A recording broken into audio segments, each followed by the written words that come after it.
मुझे समझ नहीं आता कि मैं इतना अरसा तुम दोनों से दूर रह कैसे गया। तो अब हम कभी अलग नहीं होंगे।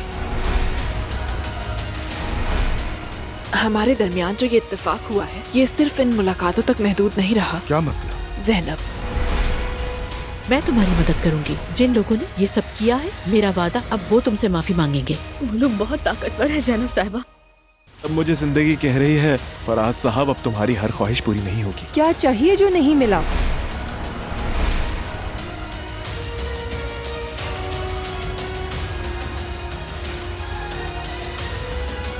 आप अपना दिल मेरे लिए खोल दें इल्हामी साहब। हमेशा आपको दोस्त की नजर से देखा, इसके सिवा कुछ मुमकिन नहीं।